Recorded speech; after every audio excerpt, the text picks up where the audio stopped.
नमस्ते गुप्ता जी, क्या हाल है? नमस्कार जी, नमस्कार। और क्या हाल चाल है? सर बढ़िया। जी बहुत बढ़िया। हाँ, एक चलो बड़ी इस बढ़िया बहाने। वैसे काम ਕੀਤਾ ਜੀ बहुत। एक मैं कहना टॉप क्लास काम ਕੀਤਾ ਤੁਸੀਂ। अच्छा। हाँ, और क्या? ਹਾਂਜੀ, ਹਾਂ ਬਹੁਤ ਮਜ਼ਾ ਆ ਗਿਆ ਜੀ। ਹੈ ਮੈਂ ਦੋ ਲੈਕਚਰ ਸੁਣੇ ਨੇ ਤੁਹਾਡੇ, ਇੱਕ ਤਾਂ ਉਹ ਦੋਨੋਂ ਸੁਣੇ मैं ਬਾਅਦ ਵਿੱਚ ਹੀ ਨੇ, हाँ, कोई गल ਮਤਲਬ नहीं। ਜਿਹੜੇ हाँ, ਤੁਸੀਂ ਭੇਜੇ ਨੇ।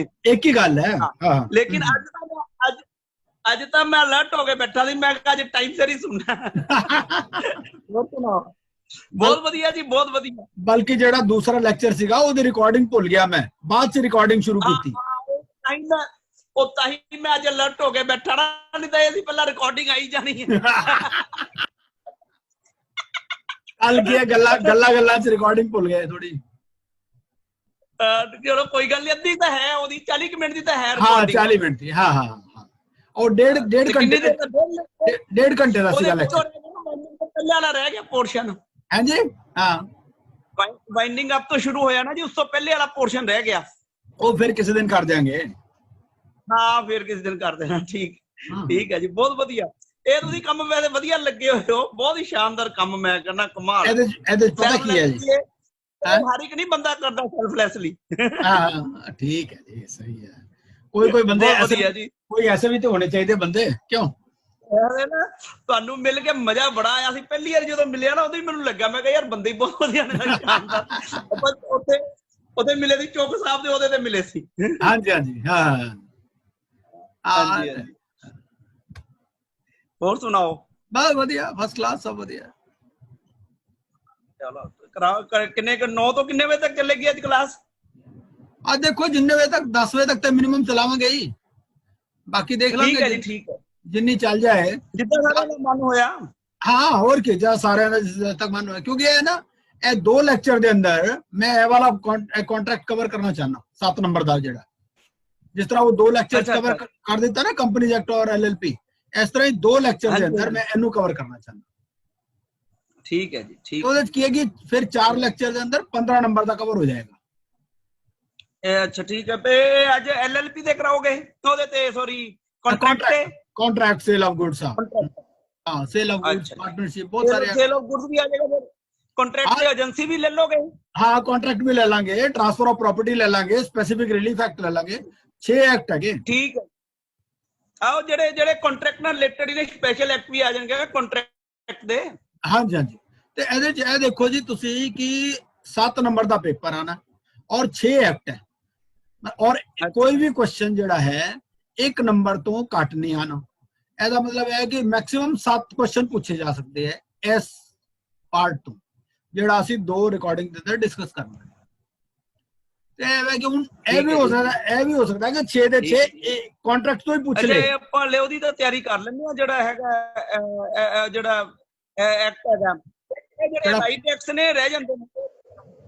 हाँ हाँ, वही ਇਹ ਚੀਜ਼ ਹੈ ਨਾ, ਇਹ ਚੀਜ਼ ਛੁੱਟ ਜਾਂਦੀ ਹੈ। ਇਹਦਾ ਮਟੀਰੀਅਲ ਵੀ ਘੱਟ ਹੈ ਤੇ ਮੈਂ ਕਿਹਾ ਇਹਦੇ ਉੱਪਰ ਹੀ ਫੋਕਸ ਕਰੋ। ਬਿਲਕੁਲ ਠੀਕ ਹੈ, ਬਿਲਕੁਲ ਬਹੁਤ ਠੀਕ ਗੱਲ ਹੈ ਤੁਹਾਡੀ। ਉਹਦੇ ਵਾਸਤੇ ਐਕਟ ਉਕਟ ਪੜੇ ਵੀ ਜਾਂਦੇ। ਅਜੇ ਕੰਪਨੀ ਐਕਟ ਦਾ ਫਿਰ ਮਾੜਾ ਮੋਟਾ ਆਪਾਂ ਰੂਟੀਨ ਚ ਵੀ ਆਪਣਾ ਚੱਲਦਾ ਰਹਿੰਦਾ ਹੈ। हाँ ਇਹ हाँ ਸਾਰੇ ਐਕਟ ਆਪਣੇ ਰੂਟੀਨ ਚ ਚੱਲਦੇ ਵੀ ਨਹੀਂ ਹੈ ਨਾ। हाँ, बिल्कुल बिल्कुल। ਕੰਪਨੀ ਐਕਟ ਤਾਂ ਆਪਾਂ ਮਾੜਾ ਮੋਟਾ ਆਪਣੀ ਪ੍ਰੈਕਟਿਸ ਵੀ ਚੱਲਦਾ ਰਹਿੰਦਾ, ਕਿਤੇ ਨਾ ਕਿਤੇ ਕੋਈ ਨਾ ਕੋਈ ਚੀਜ਼ ਆਂਦੀ ਰਹਿੰਦੀ ਹੈ। ਨਾਲੇ ਕੀ ਹੈ, ਇਹ ਤਾਂ ਆਪਣੇ ਹਾਂਜੀ, ਨਾਲੇ ਇਹ ਹੈ ਨਾ ਕਿ ਭਾਈ ਜਿਹੜਾ ਵੈਲਿਊਏਸ਼ਨ ਵਾਲਾ ਪੇਪਰ ਹੈ ਨਾ, ਉਹਦਾ ਵੀ ਇਹਦੇ ਨਾਲ ਮਿਲਦਾ ਜੁਲਦਾ ਹੀ ਹੈ। ਬਿਲਕੁਲ ਠੀਕ ਹੈ ਜੀ। ਇਹ ਰਿਕਾर्डिंग ਚੱਲ ਰਹੀ ਹੈ इसमें जी, रिकॉर्डिंग चल रही है क्या?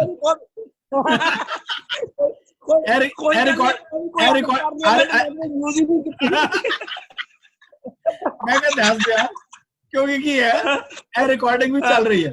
हाँ जी, क्योंकि ठीक है जी, बहुत बढ़िया। हाँ। ਮੈਂ ਕਿਹਾ ਇਸੇ ਕਰਕੇ ਧਿਆਨ ਰੱਖਿਆ ਨਾ, ਮੈਨੂੰ ਪਤਾ ਸੀ। ਮੈਂ ਕਿਹਾ ਕੱਲ ਭੁੱਲ ਗਏ ਸੀ, ਅੱਜ ਟਾਈਮ ਤੇ ਸ਼ੁਰੂ ਕਰਤੀ ਹੋਣੀ ਰਿਕਾਰਡਿੰਗ। ਬਿਲਕੁਲ ਬਹੁਤ ਵਧੀਆ ਜੀ, ਬਹੁਤ ਵਧੀਆ। चलो कराओ जी, कराओ फिर। ठीक है जी, ठीक है। वाह जी वाह, तविंदर कपूर जी भी आ गए, वाह मजा आ गया। पानीपत वाले। अच्छा अच्छा, कपूर साहब नमस्कार। आ रहे कांटेक्ट हो रहे। ए सारे यारा दोस्तां नाल मुलाकात हो जाती है और की। ਇਹ ਤਾਂ ਇੱਕ ਹੋਰ ਕੰਮ ਹੈ, ਇਹਦੇ ਵੱਡੇ ਸਾਰਿਆਂ ਨਾਲ ਮੁਲਾਕਾਤ ਵੀ ਹੋ ਜਾਂਦੀ ਹੈ। ਇਹ ਤੇ ਹੈ ਹੋਰ ਕੀ, ਸਹੀ ਗੱਲ ਹੈ भाई। अगर वैसे अगर बिना किसी टॉपिक दे गल करो किन्नी गल कर लेगा बंदा, उन्हें किन्नी गल कर लेगा, टॉपिक कर लोगे ते। कपूर साहब नमस्कार। ਤੁਹਾਡੇ ਮੈਂ ਉਹਲੇ ਆਈਬੀਸੀ ਵਾਲੇ ਲੈਕਚਰ ਪੜ੍ਹੇ ਨਾ ਸੁਣੇ ਨਾ, ਉਹ ਮੈਨੂੰ ਬਹੁਤ ਚੰਗੇ ਲੱਗੇ, ਤਾਂ ਹੀ ਮੈਂ ਤੁਹਾਨੂੰ ਕਿਹਾ ਵੀ ਸੀ ਇੱਕ ਵਾਰੀ ਭਾਈ ਤੁਸੀਂ ਲਾਈਵ ਵੀ ਕਰਾ ਦਿਓ। ਹਾਂਜੀ ਹਾਂਜੀ ਹਾਂ ਹੋਰ ਕੀ। ਤੇ ਫਿਰ ਮੈਂ ਕਿਹਾ ਇਹ ਵੀ ਕਰਾ ਹੀ ਦਿਓ, ਚਲੋ अच्छा रहेगा। ਹਾਂ ਮੈਨੂੰ ਬਹੁਤ ਵਧੀਆ ਕੀਤਾ।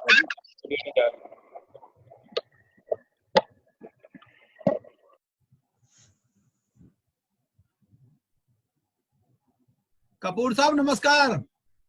नमस्कार जी नमस्कार। मैं कहा चलो वधिया, तुसी अपना मुखड़ा भी तो दिखा दो। और की हाल है? फर्स्ट क्लास मौज बाहर। देखो इस बहाने सब नाल मुलाकात हो जाएगी, ये गल है। बिल्कुल बिल्कुल बिल्कुल। और अगर तुसी पहले वाले भी नहीं देखे तो ओदी भी रिकॉर्डिंग हैगी, वीडियो रिकॉर्डिंग में पा रखी है। अच्छा वो कोई गल नहीं, फिर मैं तेरे को ले लूंगा। हां नहीं वो फेसबुक पे पा रखी है, फेसबुक पे और की कोई गल नहीं, मैं उन्हें करने आऊंगा। हां जी हां जी हां हां चलो नाश्ता सानू भी दिखा दियो, ਅਸੀਂ भी कर ਲਈਏ। नहीं नाश्ता तो कर दिया, तुम ढिड देखो, ढिड देखना पड़ेगा। वो बंदा क्लास से ब्रेक करके आएगा ना जी। हां जी हां ठीक है, इसलिए क्या होना ये। अच्छा अच्छा चलो बढ़िया जी, ठीक है। और बस बढ़िया फर्स्ट क्लास। आते शामी भी प्रोग्राम में 4 बजे तो शाम 4 बजे केड़ा है वो पानीपत ब्रांच का प्रोग्राम है ना आज। वो तो जीएसटी महाकुंभ है ना। हाँ जीएसटी हाँ हाँ हाँ हाँ वो महाकुंभ ते कर ही रहे हैं ਅਸੀਂ रेगुलर। हाँ वही ना हाँ हाँ सानू जीएसटी बीएसटी ते आंदा नहीं, जो ਤੁਹਾਨੂੰ ਆਂਦਾ ਨਾ ਉਹ मतलब ਕੀ ਕਹਿੰਦੇ ਨੇ ਲੋੜ ਹੀ ਨਹੀਂ ਕਿਸੇ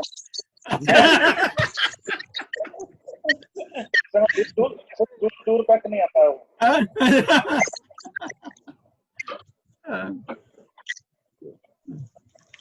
पर जीएसटी भी ना जरूरी हो गया बड़ा। जीएसटी तो मुंडे मुंडे कर लेंदे हैं, ऑफिस के लड़के कर लेंदे हैं। असेसमेंट की जरूरत पई ਤਾਂ ਦੇਖਾਂਗੇ। ਹੋਰ ਅਜੇ ਤਾਂ ਨਵਾਂ ਹੀ ਇਵੋਲਵ ਹੋ ਰਿਹਾ ਨਾ ਭਾਈ। ਰਿਟਰਨਾਂ ਭਰਨੀਆਂ ਸੀ, ਕੀ ਭਰਨਾ ਅਸੀਂ ਰਿਟਰਨਾਂ ਭਰਨੀਆਂ। ठीक है ਹਜੇ ਕੋਈ ਲਿਟੀਗੇਸ਼ਨ ਤੇ ਹੋ ਨਹੀਂ ਰਿਹਾ ਨਾ, ਡਿਪਾਰਟਮੈਂਟ ਜਾਣ ਦਾ ਕੋਈ ਕੰਮ ਹੈ। हाँ हाँ हाँ। गुप्ता जी नमस्कार। सत्य प्रकाश गुप्ता जी नमस्कार, क्या हाल है?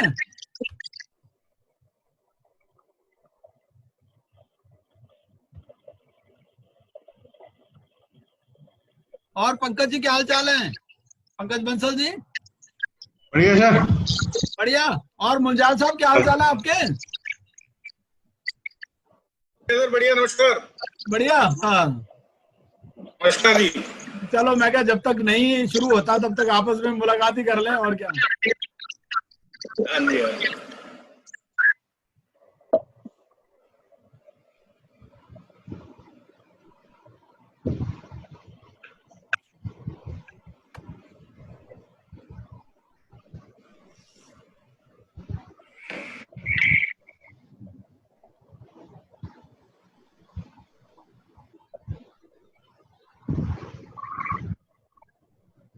रविंदर जी भी आ गए हैं। रविंदर जी नमस्कार, क्या हाल चाल है?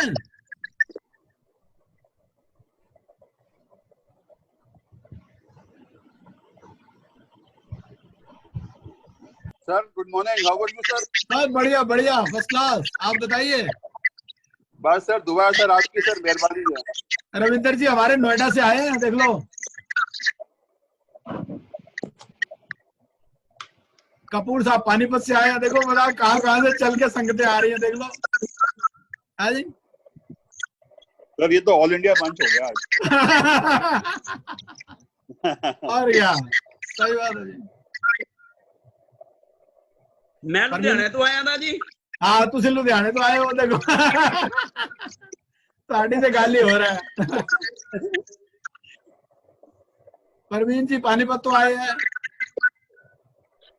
सोनीपत तो। नमस्कार सर। नमस्कार प्रवीण जी, क्या हाल है? तो बढ़िया सर, आप बताओ। बढ़िया, फर्स्ट क्लास। और वो गुरुजी को भी तो ले आते हैं आप साथ में। इनको गुरुजी के नाम से चैनल जो चलता है। अच्छा अच्छा तो ठीक है सर, शुरू करते हैं। मेरे ख्याल 8 लोग आ गए हैं, बाकी धीरे धीरे आते रहेंगे। ठीक है ना जी? बिल्कुल सर, करो सर, शुरू करो। Okay sir.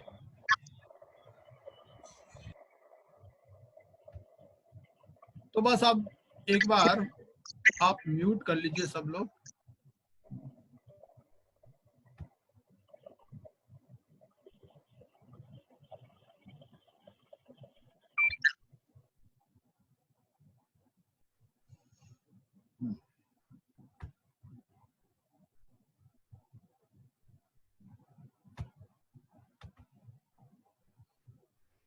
तो very good morning friends to all of you. आज जो हम लोग डिस्कस करने वाले हैं वो है Indian contract act and other acts. इसमें 6 एक्ट्स हैं। इंडियन कॉन्ट्रैक्ट एक्ट आएगा। इंडियन कॉन्ट्रैक्ट एक्ट में उन्होंने कुछ टॉपिक्स दिए हुए हैं कि ये वाले टॉपिक ही आपको करने हैं।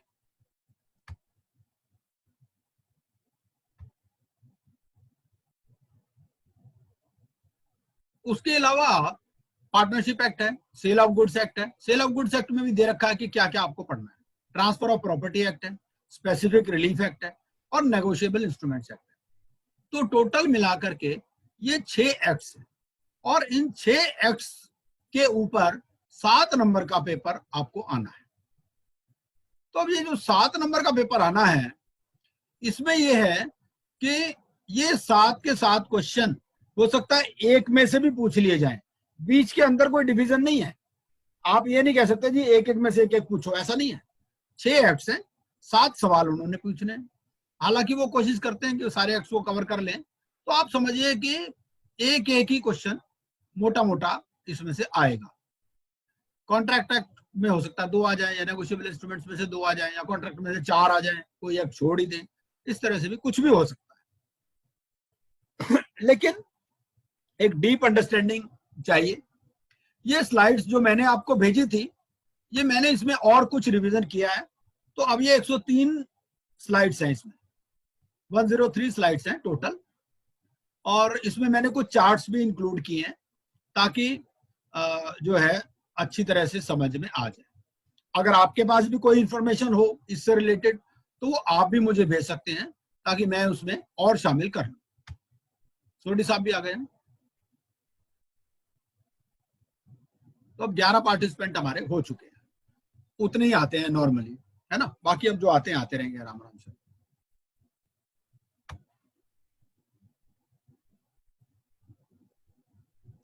तो ये हैं जी एक्ट्स, 6 एक्ट्स हैं।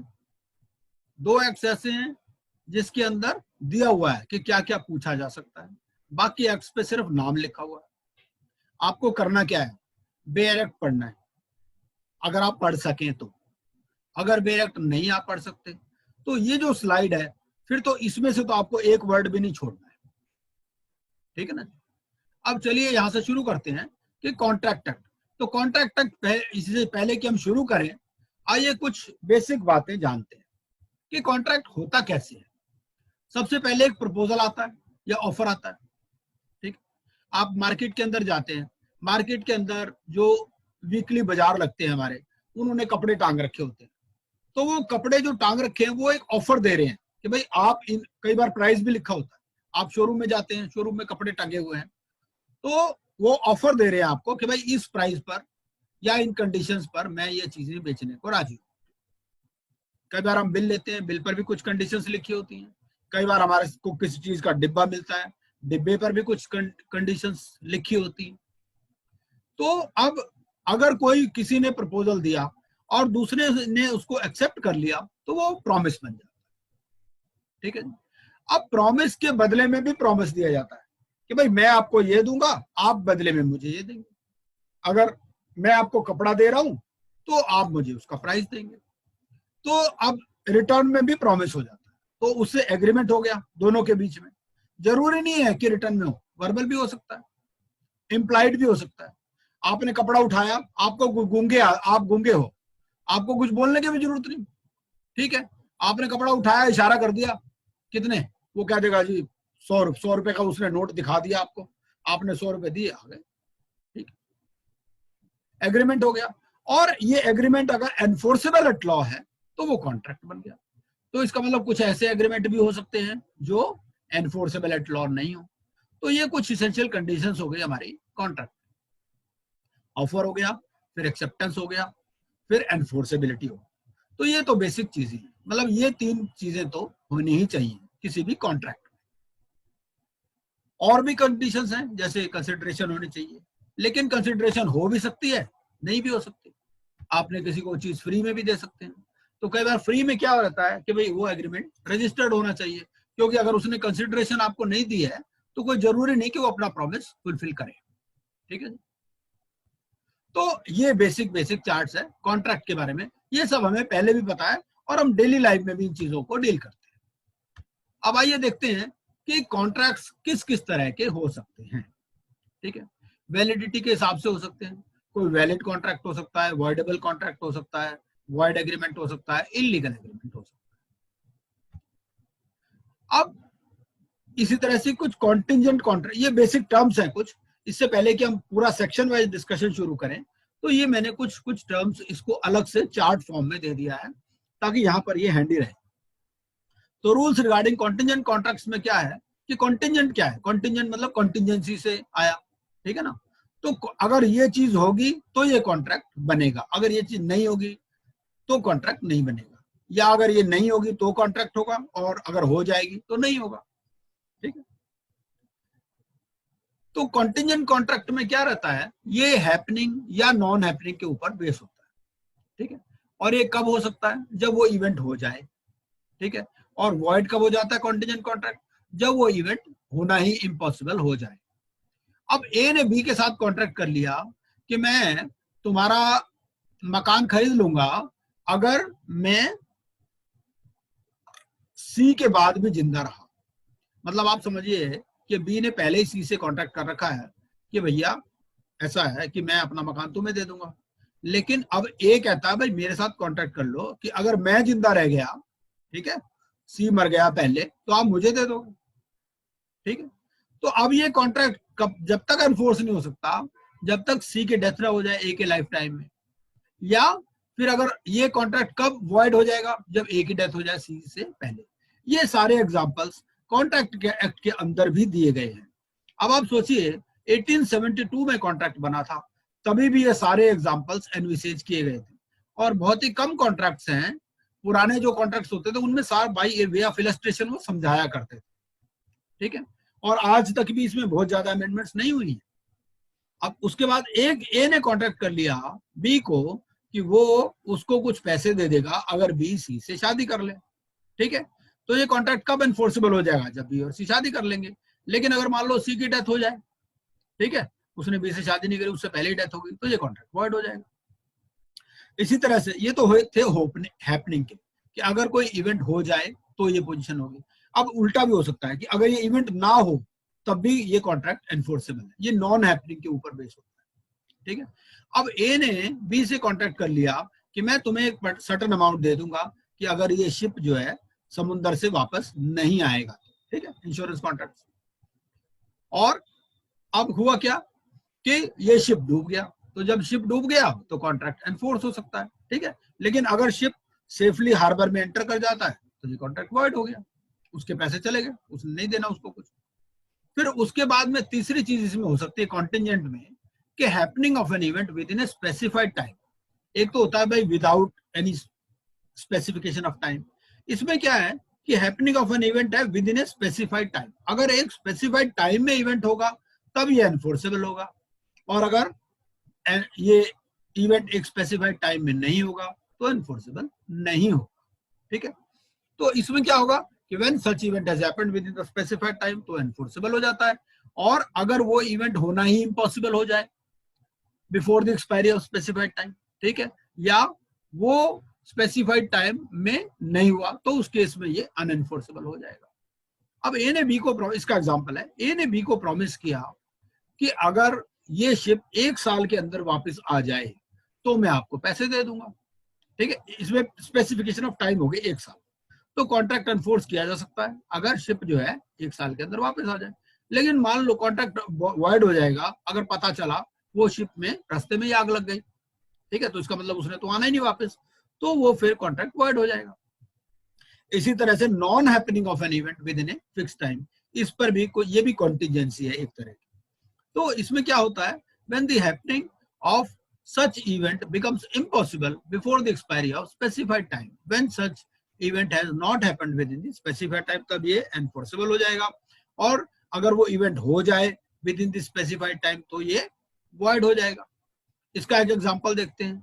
ए ने बी को प्रॉमिस किया कि अगर ये शिप 1 साल के अंदर वापस नहीं आया तो मैं पैसे दे दूंगा, ठीक है, तो ये कॉन्ट्रैक्ट एनफोर्स हो सकता है अगर शिप 1 साल में वापस ना आए, या 1 साल के अंदर ही मतलब उसमें आग लग गई मान लीजिए, तो इसका मतलब तो वापस आएगा ही नहीं ना। लेकिन अगर शिप 1 साल के अंदर वापस आ गया, सेफ हार्बर में पहुंच गया, तो फिर ये कॉन्ट्रैक्ट वॉइड हो जाएगा।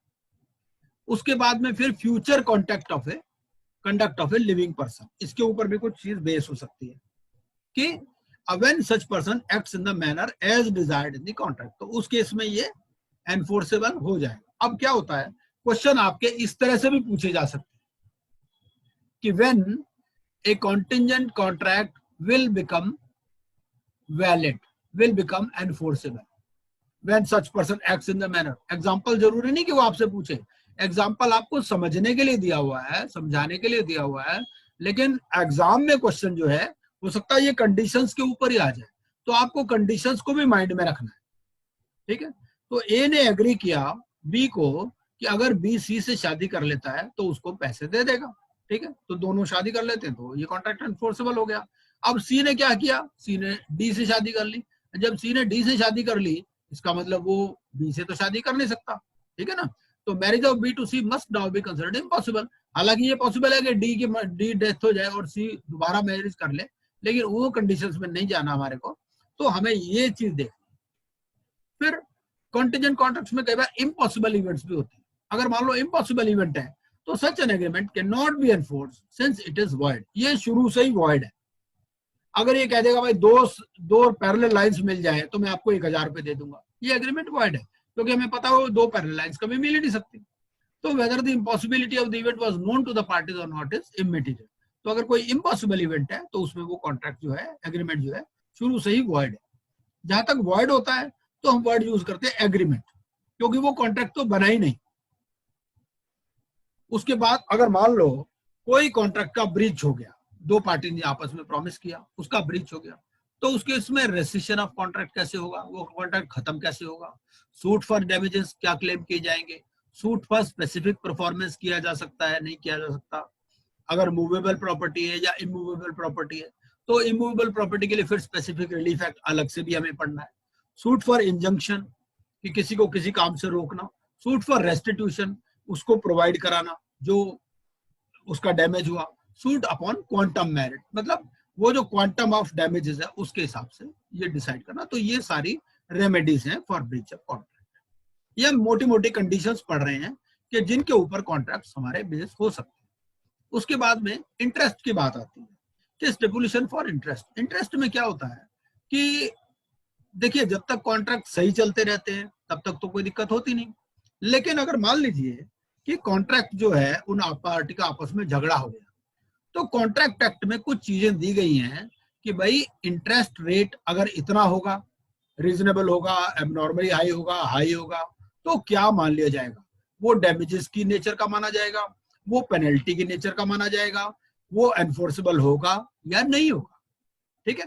तो क्योंकि सब चीजों में चाहे हम कोई भी कॉन्ट्रैक्ट कर लें, लेकिन कोर्ट क्या देखता है अल्टीमेटली, रीजनेबलनेस। वो प्रिंसिपल ऑफ नेचुरल जस्टिस पे चलता है, प्रिंसिपल ऑफ अनजस्ट एनरिचमेंट पे चलता है, उसके कुछ अपने रूल्स है, प्रिंसिपल ऑफ इक्विटी पे चलता है। तो वो सब चीजें वो कॉन्ट्रैक्ट से भी ऊपर जाकर के चीजों को देखता है, ठीक है।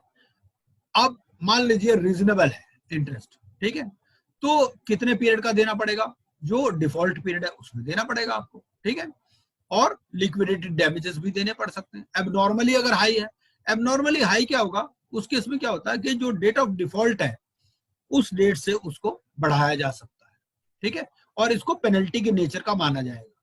अगर हाई है तो जो डेट ऑफ एग्रीमेंट है and not from date of default, तो उसी को हाई मान लिया जाएगा। अगर रीजनेबल है, कई बार क्या होता है, ऐसा कॉन्ट्रैक्ट कर लेते हैं कि रिड्यूस्ड इफ पेड इंटरेस्ट, मतलब ऐसा है कि भाई आप मुझे 24% के रेट पे पैसे दोगे, ठीक है, मैंने आपको लोन दे दिया, आप मुझे 24% पे इंटरेस्ट दोगे, लेकिन अगर आपकी टर्म्स सही चलती रही, आपने मुझे प्रॉपर पेमेंट देते रहे, तो क्या है कि मैं इस इंटरेस्ट को 18% करूँ। ठीक है, आपस में एग्रीमेंट कुछ भी हो सकता है, लेकिन हमें ये बेसिक प्रिंसिपल्स कुछ देखने हैं।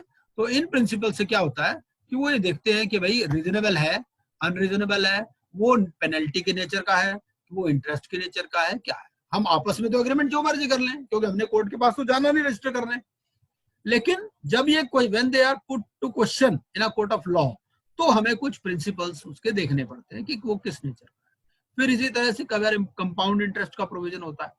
कई बार ये होता है कि जो सिंपल रेट का हमारा इंटरेस्ट में प्रोविजन है कि भाई आप इतनी डेट तक पेमेंट कर दोगे, इतनी डेट तक नहीं पेमेंट करोगे तो आपको इंटरेस्ट लगेगा। ठीक है, तो कई बार स्टिपुलेशन हो जाती है बॉन्ड में for payment of compound interest on failure to pay simple interest at the same rate as payable upon the principal. ये पेनल्टी के नेचर का नहीं है। ठीक है ना, तो अगर मान लीजिए आपने इंटरेस्ट जो एग्रीमेंट हुआ उसको नहीं पेमेंट किया, तो अगर कॉन्ट्रैक्ट में ऐसा प्रोविजन है कि वो कॉन्ट्रैक्ट कंपाउंड इंटरेस्ट लागू होगा, तो इसको पेनल्टी के नेचर का नहीं माना जाएगा।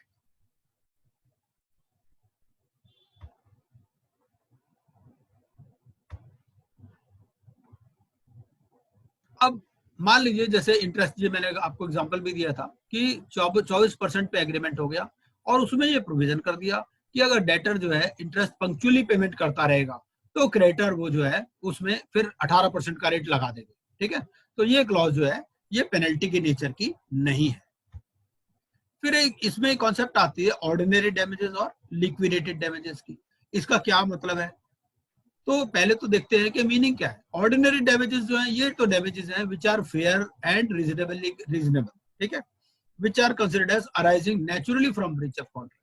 लेकिन लिक्विडेटेड डैमेजेस क्या होते हैं, लिक्विडेटेड डैमेजेस जो होते हैं, this is the amount of fair and genuine pre-estimate of a probable damages which are likely to result from breach of contract। जैसे मान लीजिए कोई कंस्ट्रक्शन कॉन्ट्रैक्ट है, तो कंस्ट्रक्शन कॉन्ट्रैक्ट्स में एलडी क्लॉज लगा देते हैं कि भाई आपका जो है आपको इस टाइम तक ये प्रोजेक्ट एक्सिक्यूट करना है, अगर आप इस टाइम तक प्रोजेक्ट एक्सिक्यूट नहीं करोगे तो लिक्विडेटेड डैमेजेस लगेंगे। ठीक है, फिर nature of loss, nature of loss क्या होता है, जो ऑर्डिनरी डैमेजेस हैं ये तो एक्चुअल ब्रीच पर होते हैं, और जो लिक्विडेटेड डैमेजेस है ये प्रोबेबल लॉस होता है which in the opinion of the parties they may result from the breach of contract। फिर टाइम ऑफ कैलकुलेशन कैसे होता है, तो these are calculated only when actual damages are suffered। तो ऑर्डिनरी डैमेजेस तो तब कैलकुलेट किए जाते हैं जब डैमेज एक्चुअल हो, और ये जो लिक्विडेटेड डैमेजेस तब कैलकुलेट किए जाते हैं कि ये before actual damages are suffered. इसमें प्रोबेबल की बात है, अभी डैमेज हुआ नहीं है, ये पहले से ही कैलकुलेटेड है, क्योंकि जब आपने प्रोजेक्ट के लिए एग्रीमेंट किया उसी में एलडी क्लॉज लगा दी। ठीक है, तो अभी तो कॉन्ट्रैक्ट डिले हुआ ही नहीं, आपने पहले से लगा दिया कि भाई अगर इस पीरियड से डिले बियॉन्ड डिले होगा तो लिक्विडेटेड डैमेजेस लगेंगे। तो ये प्रोबेबिलिटी ऑफ एस्टिमेट्स, ये जो लिक्विडेटेड डैमेजेस। और अमाउंट क्या होता है, ये these are the actual amount of damages जो ऑर्डिनरी डैमेजेस हैं, और liquidated damages they are the estimated maximum amount of damages within which actual damages will be claimed. ठीक है, अब आइए देखते हैं थोड़ा सा क्रिएशन ऑफ एजेंसी। इन चीजों को हम बाद में भी पढ़ेंगे, ये मोटा मोटा I am just throwing some concepts, some terms which are used और which are more important in relation to contracts. अब ये क्रिएशन ऑफ एजेंसी कैसे हो सकती है, बाय एक्सप्रेस एग्रीमेंट भी हो सकती है, बाय इम्प्लाइड एग्रीमेंट भी हो सकती है। इम्प्लाइड एग्रीमेंट में क्या है, एक तो एस्टॉपल है। एस्टॉपल का मतलब क्या है, दो आदमी दुकान पे बैठे हैं, एक बंदा दूसरे, ये ग्राहक आया, उसने एक आदमी ने जो दो दुकान पे बैठे हैं उन्होंने कहा भाई ये मेरा पार्टनर है। ठीक है, तो अब बाद में वो ये नहीं कह सकता ये मेरा पार्टनर नहीं है, तो इसको कहते हैं प्रिंसिपल ऑफ एस्टॉपल। एस्टॉपल मतलब being stopped from holding out what you have expressed earlier. ठीक है, तो बाय ये होल्डिंग आउट है। फिर ये नेसेसिटी की भी बात है कि कई बार एजेंसी बाय नेसेसिटी बन जाती है ना। तो मान लीजिए किसी का कोई नुकसान हो रहा है तो उसमें अगर कोई उसके लिए कॉन्ट्रैक्ट कर दिया तो वो एजेंसी बाय नेसेसिटी। ये सारी डिटेल में हम पढ़। बाय रेटिफिकेशन, कि पहले कोई एग्रीमेंट नहीं था, बाद में रेटिफाई कर लिया उसके एक्ट्स को, तो बाई रेटिफिकेशन हो गई। बाई ऑपरेशन ऑफ लॉ, तो कई बार बाई ऑपरेशन ऑफ लॉ भी एजेंसी क्रिएट हो सकती है। अब आइए देखते हैं इंडियन कॉन्ट्रैक्ट एक्ट से शुरू करते हैं। इसमें क्या है, सेक्शंस 1 to 75 है और 124 to 238 है। ऐसा नहीं कि बीच के सेक्शन नहीं है, पर बीच के सेक्शन निकल करके इसमें से ही वो पार्टनरशिप एक्ट बन गया और सेल ऑफ गुड्स एक्ट बन गया।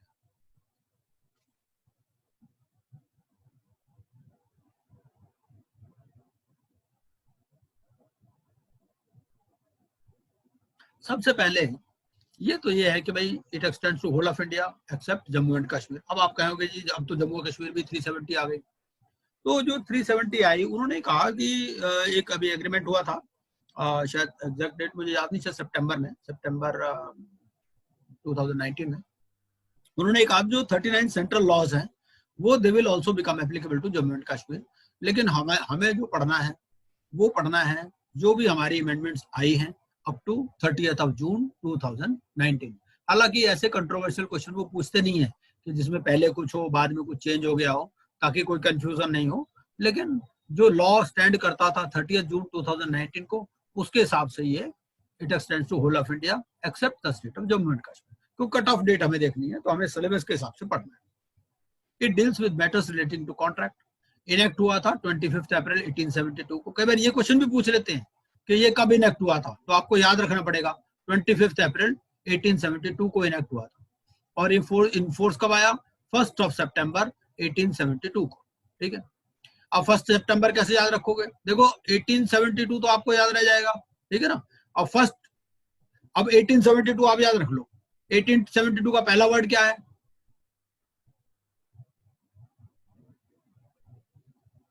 तो इसका पहला वर्ड है जी फर्स्ट। ठीक है, और 1 और 8 को मिला के क्या बन जाएगा 9, तो 9वां महीना 1 September।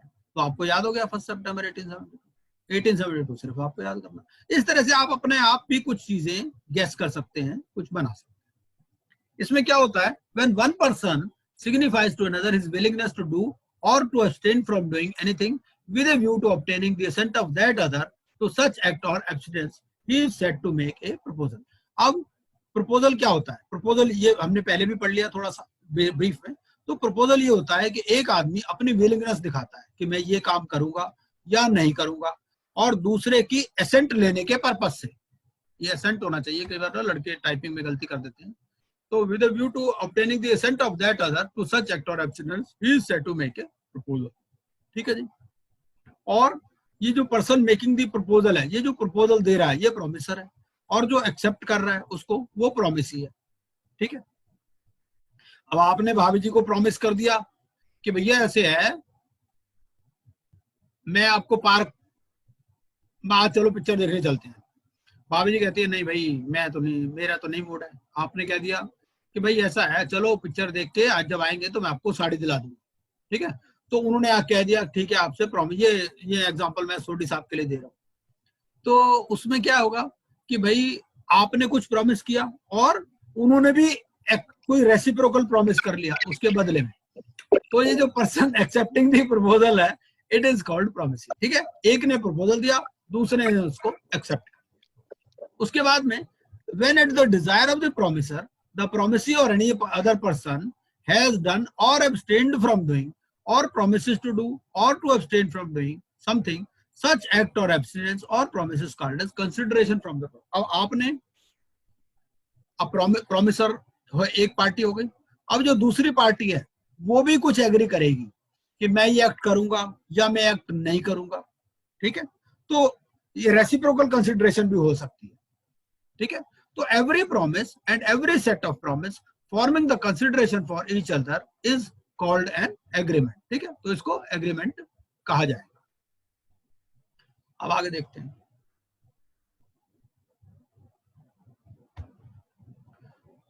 अगर माइनर के साथ में आपने एग्रीमेंट कर लिया तो वॉइड है। ठीक है, लेकिन अगर माइनर कोई नेसेसरी आइटम्स खरीदता है, ठीक है ना, तो in case such case minor is not personally liable. इसका मतलब ये है कि जो माइनर की जो एस्टेट है, जो प्रॉपर्टी है, उसमें से दिया जा सकता है अगर कोई परचेज ऑफ नेसेसिटीज करता है। अब साउंड माइंड की क्या डेफिनेशन है, ये सब चीजें मैंने मतलब इसमें सारी सेल्फ एक्सप्लेनेटरी हैं। अगर आप इसको पढ़ लेंगे ना तो आराम से आपको समझ में आ जाएगा। तो साउंड माइंड का कब कहा जाएगा, साउंड माइंड का तब कहा जाएगा जब वो उन चीजों को अंडरस्टैंड कर सकता है at the time of making contract, और अपना एक रैशनल जजमेंट कर सकता है कि उसके इंटरेस्ट पर इसका क्या इफेक्ट होगा। ठीक है, तो अपना भला बुरा समझ के कोई कॉन्ट्रैक्ट करेगा तो वो साउंड माइंड का माना जाएगा। ठीक है, रैशनल जजमेंट कर सकता है। दो आदमियों के बीच में कॉन्सेंट कब मान ली जाएगी, when they agree upon the same thing in the same sense, कि जब एक ही चीज वो कह रहे हैं और एक ही चीज समझ रहे हैं तो उनकी कॉन्सेंट मान ली जाएगी। ठीक है, और ये कॉन्सेंट जो है, ये फ्री कॉन्सेंट भी इसमें कॉन्सेप्ट आती है कि फ्री कॉन्सेंट जरूरी है। तो फ्री कॉन्सेंट तब है when it is not caused by undue influence. अब आप किसी के सिर पे रिवॉल्वर रख के कह दो कि भैया एग्रीमेंट करो, तो वो जो है वो फिर फ्री कॉन्सेंट नहीं है, it is induced by coercion. ठीक है, तो any consent induced by coercion और फ्रॉड और undue influence is not said to be free. ठीक है, तो फ्री में क्या है कि अपने माइंड से, फ्री माइंड से, कोई दबाव नहीं है।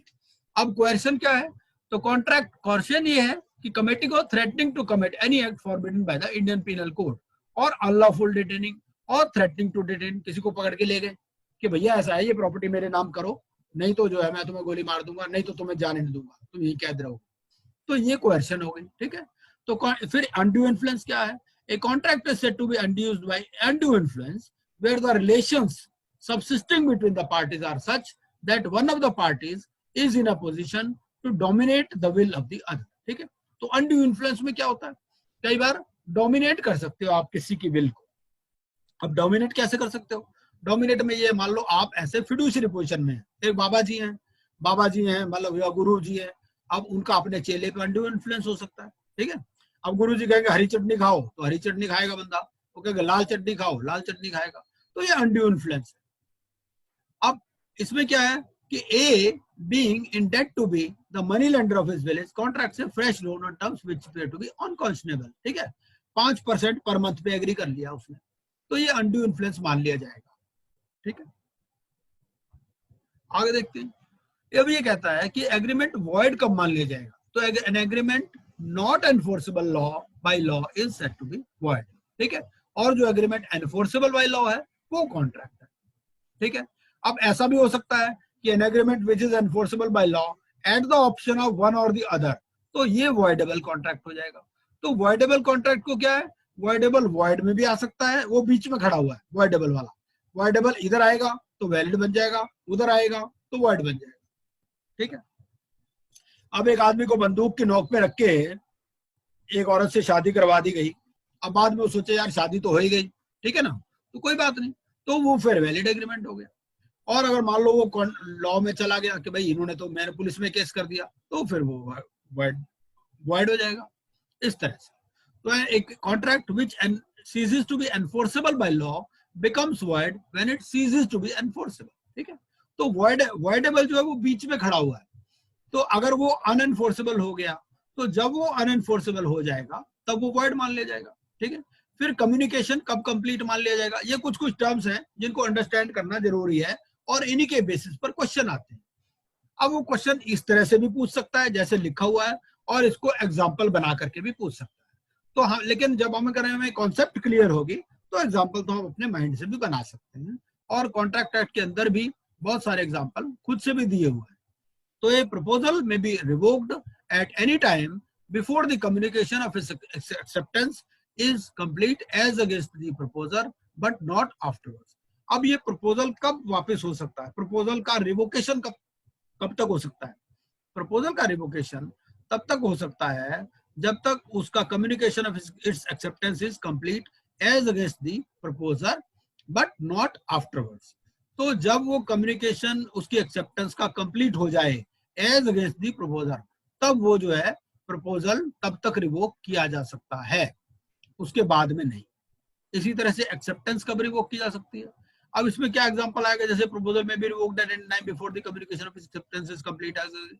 एक आदमी ने भाई चिट्ठी लिखी, ये जब कॉन्ट्रैक्ट बना था 1872, तब तो ना टेलीफोन होते थे ना चीजें होती थी, तो उन्होंने उन सिचुएशंस में उसको एनविसेज किया हुआ था।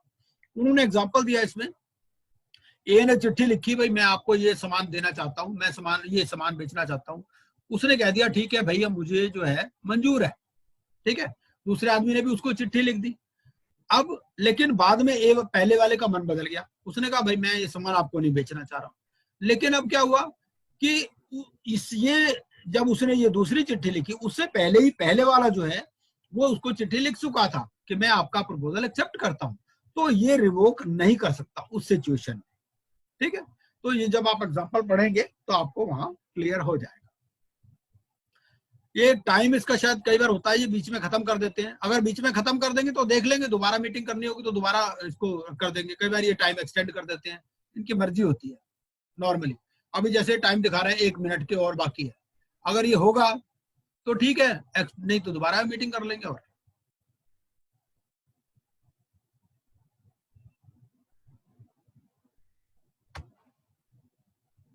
और इसी तरह से जो एक्सेप्टेंस है, एन एक्सेप्टेंस में भी revoked at any time before